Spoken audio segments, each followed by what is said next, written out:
मैं हूँ कौशलेंद्र कुमार और आज मैं बताने जा रहा हूँ कोहिनूर की असली कहानी। कोहिनूर जिसकी कहानी स्टार्ट होती है महाभारत के ज़माने में मतलब श्री कृष्ण के टाइम से और तब से लेकर के उसकी कहानी एंड होती है ब्रिटिश राज तक आने के बाद। तो आइए इसको हम लोग विस्तार से समझते हैं कि ये क्या था और क्या हुआ एग्ज़ैक्टली। देखिए, कोहिनूर एक ऐसा हीरा था जिसने सिर्फ मुकुटों की शोभा नहीं बढ़ाई, बल्कि साम्राज्यों की किस्मत भी बदल दी। इसकी चमक नदियों की गहराइयों से लेकर के राजाओं के ताज तक पहुंची, लेकिन हर बार इसके साथ लालच, युद्ध और धोखा भी जुड़ा रहा है। जहां-जहां कोहिनूर हीरा गया, वहां-वहां किसी न किसी फॉर्म में विनाश भी साथ में गया। कहा जाता है कि ये हीरा जितना सुंदर दिखता है, वो इसके इतिहास में उतना ही डार्कनेस छुपा हुआ है। पौराणिक कथाओं में मतलब जो हमारी कहानी है, जो हमारा पुराना इतिहास है महाभारत का, उसमें इसको भगवान श्री कृष्ण की स्यमंतक मणि बोला गया है। स्यमंतक मणि इसका नाम था महाभारत के टाइम में जो जब ये भगवान श्री कृष्ण के पास था। ये स्यमंतक मणि का मतलब होता है एक ऐसा दिव्य रत्न जो समृद्धि, प्रोस्पेरिटी और विनाश दोनों ला सकता था साथ-साथ। मतलब इसको लोग अपने पास इसलिए रखना चाहते थे उस जमाने में क्योंकि ये समृद्धि ला सकता था। बट हमेशा जो प्रकृति है ना, वो पैराडॉक्सेस से भरी पड़ी है। मतलब ये समृद्धि तो लाता था, लेकिन इसके साथ-साथ हर किसी का विनाश भी आता था। अगर आप कृष्ण के टाइम का देखेंगे तो जैसे ही श्री कृष्ण के पास ये मणि थी, उनके टाइम में समृद्धि भी आई, लेकिन उनका विनाश भी हो गया लास्ट में। अंग्रेजों के टाइम में देखेंगे, जैसे ही अंग्रेजों ने इस मणि पे कब्जा किया, विदिन कुछ साल, कुछ दशकों के भीतर-भीतर अंग्रेजों का भी खात्मा हो गया। इसके पहले भी मैं बताने जा रहा हूँ कि कई राजाओं ने इसको अपने मुकुट में लगाया था और जिन-जिन लोगों ने लगाया उनका भी साम्राज्य खत्म हो गया। किसी का तुरंत हो गया, किसी का कुछ वर्षों बाद हो गया। तो ये बहुत ज़्यादा पैराडॉक्सिकल है। ये बहुत ज़्यादा मतलब इसमें दोनों साइड से एक सिक्के के। अब ये नहीं कह सकते कि इससे सिर्फ समृद्धि आई या इससे सिर्फ विनाश हुआ। ऐसा माना जाता है कि इससे दोनों आते थे। यहीं से शुरू होती है कोहिनूर की रहस्यमयी यात्रा। गोलकुंडा की खानों से लेकर मुगल दरबार, अफ़गान तलवारों, सिख साम्राज्य और अंत में लास्ट में ब्रिटिश राज तक। हर बार जब यह हाथ बदला, एक राजवंश का नाश हुआ, एक राजवंश डूबा और एक नया साम्राज्य उभरा। कोहिनूर सिर्फ एक रत्न नहीं, बल्कि भारत की राजनीतिक किस्मत, औपनिवेशिक लूट और सांस्कृतिक यादों का प्रतीक बन के रह गया है। तो कोहिनूर की कहानी किसी खदान से शुरू नहीं होती है। कोहिनूर की कहानी शुरू होती है पौराणिक कथाओं से, महाभारत टाइम से, जब इसको स्यमंतक मणि बोला जाता था। पुराणों में वर्णित स्यमंतक मणि एक दिव्य रत्न था जो सूर्य देव से उत्पन्न हुआ था। कहा जाता है कि इसकी चमक से दिन और रात दोनों रोशन होते थे। ये कहानी है जो उस टाइम से प्रचलित है। ये रत्न सत्यभामा, कृष्ण की जो पत्नी थी, उनके पिता सत्यजीत के पास हुआ करता था। लेकिन जब यह रत्न रहस्यमय तरीके से गायब हुआ, तो सभी का शक कृष्ण की तरफ गया। लोगों को लगा कि श्री कृष्ण ने ही चोरी करके इसको छीन लिया होगा या ले लिया होगा। हालांकि वैसा नहीं था। कृष्ण दबाव बना रहे थे इस मणि को कृष्ण को देने के लिए, लेकिन कृष्ण ने ये मणि चुराया नहीं था, उन्होंने ये मणि छीना नहीं था। तो जब उनके ऊपर आरोप लगाया गया, तो इस आरोप को मिटाने के लिए श्री कृष्ण ने इसकी खोज शुरू की। उन्होंने रिसर्च शुरू किया कि ये मणि गया कहाँ। तो जब वो रिसर्च शुरू किए तो जंगल की तरफ निकले, जहाँ पे ये मणि जिनके पास था उनका लाश मिला, उनके कपड़े मिले। लाश को ढूंढते-ढूंढते आगे बढ़े तो उनको शेर का भी लाश मिला। मतलब कोई शेर उनको मार के खा गया था और मोस्ट प्रोबेबली मणि भी शेर के पास होगा। फिर शेर को भी किसी ने मार दिया था। जब उससे थोड़ी दूर आगे बढ़ने के बाद ब्लड ट्रायल को जब फॉलो किए, तो वो एक वृक्ष की गुफा में पहुंचे, जो हमारी कहानी बताती है कि वृक्ष की गुफा में गए तो उन्होंने देखा कि स्यमंतक मणि से वृक्ष के बच्चे खेल रहे थे। जब उन्होंने उस स्यमंतक मणि को छीनने की कोशिश की तो उनका युद्ध एक वृक्ष से होता है। जब पता चलता है कि वो वृक्ष एक्चुअली जामवंत थे, रामायण के काल के जामवंत, जिन्होंने श्री राम के साथ युद्ध किया था रावण के अगेंस्ट लड़ाई में। और श्री राम से जब उन्होंने पूछा था कि अगली मुलाकात कब होगी, तब श्री राम ने बताया था कि कृष्णावतार में होगी। तो कहानी के अनुसार, पौराणिक कथाओं के अनुसार, यहीं पे दोबारा मुलाकात होती है कृष्ण अवतार में श्री कृष्ण की जामवंत से। और फाइनली जामवंत उनको कोहिनूर हीरा या दूसरे शब्दों में कहे तो स्यमंतक मणि वापस कर देते हैं, जिससे कृष्ण अपने ऊपर लगाए गए इल्जाम को भी क्लियर करते हैं कि वो मणि कृष्ण ने नहीं छीना था सत्यभामा के पिता से, और इस तरह से वो मणि वापस श्री कृष्ण के हाथों में आ जाता है। जामवंत से यहाँ पे श्री कृष्ण का 23 दिन का युद्ध चला था, और लास्ट में जब जामवंत पहचाने इनको, तब उन्होंने जाकर युद्ध बंद किया, जब उनको पता चला कि श्री कृष्ण जो है वो श्री राम के ही अवतार है। एंड फाइनली उन्होंने अपनी पुत्री जामवंत ने अपनी पुत्री जाम्बवती का विवाह श्री कृष्ण से कर दिया था। इस घटना ने इस रत्न को सिर्फ धन का नहीं, बल्कि न्याय, कर्मफल और श्राप का भी प्रतीक बना दिया, हमेशा हमेशा के लिए। धीरे धीरे लोगों में ये विश्वास पैदा हो गया कि यही स्यमंतक मणि आगे चलकर कोहिनूर कहलाया, क्योंकि कोहिनूर से भी वही सारे रिजल्ट आते थे जो स्यमंतक मणि से आते थे। जहां जहां कोहिनूर जाता था, वहां वहां समृद्धि और विनाश साथ साथ जाते थे। कोहिनूर एक ऐसा रत्न फाइनली बना जो सूर्य की रोशनी से पैदा हुआ, और जिसकी चमक के साथ रक्त और श्राप दोनों का इतिहास जुड़ गया। हालांकि अगर जब कुछ लोग जो पौराणिक कथाओं में विश्वास नहीं करते, उनका कहना है कि कोहिनूर गोलकुंडा क्षेत्र की खदानों से निकला था। यही जगह दुनिया के सबसे मशहूर हीरो में से एक थी, जहां से होप डायमंड और रिजेंट डायमंड जैसे रत्न भी मिले थे। अब आते हैं हम इसके लास्ट के 200-400-500 सालों में क्या हुआ था। उसके बाद देखिए, महाभारत टाइम के बाद से ये मणि बीच में गुम हो गया, मतलब हजारों सालों तक इसका वर्णन नहीं मिलता है। बीच में थोड़ी बहुत कहानी है कि इस राजा के हाथ में, उस राजा के हाथ में कृष्ण के बाद गया, फिर उसके बाद ये कहानी क्लोज हो जाता है। एंड फिर इसका जिक्र आता है जब यहाँ पे मुगलों का, जब यहाँ पे अरेबियन कंट्रीज के मुसलमानों का अटैक होता है भारत में, तब इसका जिक्र आता है 13वीं सदी में। उस समय एक काकतीय वंश के राजाओं के पास था, जो इसे देवी भद्रकाली के मंदिर में चढ़ाते थे। बाद में यह मालवा और विजयनगर साम्राज्य के खजानों में चला गया। 1306 में अलाउद्दीन खिलजी ने दक्षिण भारत पर जब हमला किया, तो ये हीरा छीन के वो दिल्ली ले आया। उसके बाद ये हीरा तुगलक और लोधी वंशों के पास रहा, दिल्ली सल्तनत में जो बने थे। 1556 में बाबर ने जब पानीपत की लड़ाई में लोधी को हरा करके जीता, तो इस हीरे को भी छीन लिया, और अपनी किताब बाबरनामा में लिखा कि ये रत्न आधे संसार के कीमत के बराबर है। ऐसी तो इसकी वैल्यू थी।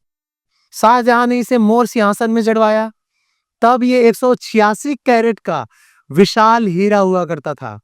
लेकिन 1739 में नादिर शाह ने जब दिल्ली पर हमला किया, तो उसने इसको लूट लिया। मतलब ये हीरा एक राजा से दूसरे राजा के पास शिफ्ट होता रहा इतिहास में, किसी एक के पास पड़ा हुआ नहीं रहा। हर किसी के पास 100 साल 50 साल तक टिका, 10 साल 20 साल, फिर इसको कोई और मार मार के छीन के लेके जाता रहा। जब उस नादिर शाह ने इसको देखा, तो नादिर शाह बोला था कोह-ए-नूर, मतलब रोशनी का पहाड़, और यहीं से इसका नाम पड़ा, मॉडर्न नेम कोहिनूर। नादिर शाह की मौत के बाद ये अहमद शाह दुर्रानी और फिर शाह शुजा के पास चला गया। इस तरह से कोहिनूर की यात्रा भारत से फारस और फिर अफगानिस्तान तक पहुंची। अब आते हैं उसके आगे। 1813 में अफगान शासक अहमद शाह शुजा दुर्रानी, जब उनको पंजाब के महाराजा रंजीत सिंह ने पेला, तो जान बचाने के लिए भागते हुए उन्होंने फाइनली कोहिनूर महाराजा रंजीत सिंह को सौंप दिया। इस तरह से ये हीरा वापस से भारत आ गया। लेकिन इसके साथ इस हीरे का श्राप भी लौटा कि समृद्धि और विनाश साथ साथ जाएंगे इस हीरे के। महाराजा रंजीत सिंह ने इस हीरे को अपने पास रखते थे हमेशा, लेकिन कभी पहनते नहीं थे।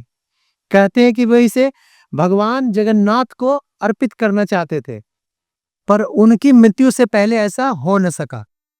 1839 में उनके निधन के बाद सिख साम्राज्य कमजोर पड़ गया। उनके बेटे दलीप सिंह नाबालिग थे और दरबार में अराजकता फैल गई। इससे अंग्रेजों को पंजाब पर कब्जा करने का मौका मिल गया। कोहिनूर की चमक के साथ फिर वही दुर्भाग्य जुड़ गया। मतलब कोहिनूर महाराजा रंजीत सिंह ने लाया था, तो महाराजा रंजीत सिंह भी लंबे समय तक उनके वंश शासन नहीं कर पाए पंजाब पे, क्योंकि फाइनली पंजाब का शासन अंग्रेजों के हाथ में चला गया। एंड साथ में कोहिनूर हीरा भी। 1849 में दूसरे एंग्लो सिख युद्ध के बाद ब्रिटिश ईस्ट इंडिया कंपनी ने पंजाब पर कब्जा कर लिया था।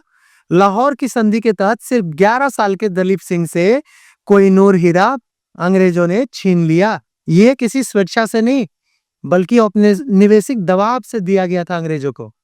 1850 में कोहिनूर फाइनली लंदन पहुंच गया। देखिए, 1850 में कोहिनूर लंदन पहुंचा, और जैसा कि हर साम्राज्य के साथ हुआ है, कोहिनूर के ब्रिटिश साम्राज्य के पास जाते ही 100 साल के अंदर पूरे ब्रिटिश साम्राज्य का पतन हो गया। 1850 से लेकर 1950 के बीच में ब्रिटिश साम्राज्य के पास जितनी भी विदेशी कंट्रीज थे जिन पे इनका कंट्रोल था, जो इनके उपनिवेश थे, सारे इनके हाथ से निकल गए। 1850 में जैसी ब्रिटेन कोहिनूर हीरा को लेकर के ब्रिटेन जाता है, वैसे ही यूरोप में जर्मनी का राइज होता है, ब्रिटेन का पतन शुरू हो जाता है। उसके बाद दो वर्ल्ड वार शुरू हो जाते हैं, और ब्रिटेन धीरे धीरे सेकेंड, थर्ड, फोर्थ लेवल का पावर बन के रह जाता है। कहीं ना कहीं आप कह सकते हो कि इस हीरे के साथ जो श्राप जुड़ा हुआ था, वो ब्रिटिश साम्राज्य को खत्म करने में भी रिस्पॉन्सिबल था। 1850 में ब्रिटिश इसे इंग्लैंड लेके गए, लंदन लेके गए, और 1852 में इसको उन्होंने छोटा कर दिया तराश तराश के। तो जो 186 कैरेट का हीरा था, उसको छोटा करके उन्होंने 105.6 कैरेट का बना दिया। हालांकि बाद में ब्रिटिश साम्राज्य भी इसी तरह से तराश के छोटा कर दिया गया, और जो उन्होंने 150 कंट्री कंट्रोल करते हुए किए हुए थे, वो घट करके अकेले अपने कंट्री पे आ गए। आज के टाइम में ये हीरा ब्रिटिश क्राउन ज्वेल का हिस्सा है और टावर ऑफ लंदन में रखा गया है। लोक कथाओं के अनुसार जिसने भी कोहिनूर को पहना, उसके साम्राज्य का खात्मा हो गया। अब आते हैं लेटेस्ट टाइम पे, मतलब अभी के टाइम में क्या चल रहा है। अभी ब्रिटिशर्स ने तो इस हीरो को ले जाकर के अपने म्यूजियम में सजा दिया। अब इस हीरे पे 3 कंट्रीज हैं जो कि अपना हक जता रहे हैं, भारत, पाकिस्तान और अफगानिस्तान। भारत पे कहना है कि ये हीरा उनका है, स्टार्टिंग से श्री कृष्ण के टाइम से उनका था। अफगानिस्तान का कहना है कि नहीं नहीं, ये हीरा तो हमने लूटा था, भारत से तो हमारा है। और बीच में पिगिस्तानी जो है, नल्ले पाकिस्तानी, वो भी बीच में अपना हक जताते रहते हैं। बीच बीच में बोलता रहता है कि चूंकि पंजाब के महाराजा रंजीत सिंह का हीरा था और पंजाब का कुछ एरिया पाकिस्तान में भी है, तो ये हीरा हम लोग का है। जो ब्रिटेन में जो लिबरल लोग हैं, उनका कहना है कि भाई ये हीरा जिनका भी है, भारत को चुपचाप ये हीरा लौटा दीजिए और भारत को डिसाइड करने दीजिए कि ये हीरा भारत के पास रहेगा या अफगानिस्तान को देगा भारत, या पाकिस्तान को देगा। तो ये लेटेस्ट कहानी चल रही है, और इस कहानी में नया मोड़ तब आया जब 2023 में किंग चार्ल्स तृतीय का राज्याभिषेक हुआ। जब राज्याभिषेक हुआ तो क्वीन कैमिला ने कोहिनूर वाला मुकुट पहनने का डिसीजन, मतलब उसने इनकार कर दिया। वो बोली कि मैं नहीं पहनूंगी, क्योंकि समहाउ उनको ये स्टोरी बता दी गई थी कि जिस राजा ने डायरेक्टली मुकुट पहना था अपने हीरे पे या अपने बेटे को पहनाया था, उसके बेटे का या तो डायरेक्ट मौत हो गया था या बाद में उनके साम्राज्य का खात्मा हो गया था। तो उन्होंने हालांकि पहनने से बेशक इनकार कर दिया, लेकिन ये हीरा फिर से चर्चा में आ गया और फिर से भारत, अफगानिस्तान और पाकिस्तान इस पे अपना हक जताने लग गए। हालांकि ब्रिटेन का कुछ और ही कहना है। ब्रिटेन का कहना है कि लाहौर की संधि के अनुसार ये कानूनी रूप से ब्रिटेन का हिस्सा है। ब्रिटेन का तो और भी बहुत कुछ कहना है। दुनिया भर से सारा सामान लूट करके ब्रिटेन अपने ब्रिटिश म्यूजियम में रख लिया है, और ब्रिटेन के अनुसार तो कहीं ना कहीं उसकी कुछ ना कुछ संधि हो रखी है, सारे आइटम्स उसके हैं। वैसे वही हीरे के बारे में भी बोलता है, लेकिन दुनिया भर में ये हीरा उपनिवेशवाद और अन्याय का प्रतीक बन के रह गया है। तो जब इस हीरे को 2023 में पहनने की बारी आई, तो क्वीन कैमिला ने इनकार कर दिया सीधे। उन्होंने क्वीन मैरी का क्राउन चुना, जिसमें कुलिनन डायमंड्स लगे हुए थे। कोहिनूर लगे हुए हीरे को उन्होंने एक्सेप्ट नहीं किया, इसको पहन करके राज्याभिषेक नहीं करवाया। ये कदम दक्षिण एशियाई देशों की भावनाओं को ठेस पहुंचाने के रूप में भी देखा गया है। यहाँ पे लेसन यही है कि कोहिनूर की कहानी से हमें साफ साफ समझ में आ रहा है कि चमक और जो वैभव है, प्रोस्पेरिटी है, वो कभी भी स्टेबल नहीं होता है। ये कोहिनूर हीरा 50 या मे बी उससे भी ज्यादा साम्राज्यों के हाथों में गया और उनके विनाश को अपनी नजरों से देखा है। ये रत्न देवताओं से लेकर के साम्राज्यों तक घूम चुका है, और आज भी ये सवाल पूछता है, क्या किसी देश की आत्मा को ऐसे छीना जा सकता है जैसे एक रत्न छीना गया था? 1852 की तराशी में इसका आकार लगभग 40 से 45% घट गया, लेकिन ये ब्रिटिश साम्राज्य का सिंबल ऑफ कॉन्क्वेस्ट बन के रह चुका है। अंग्रेजों के लिए ये दिखाने की चीज बन गई है कि देखो हमने भारत को जीता था हमेशा के लिए।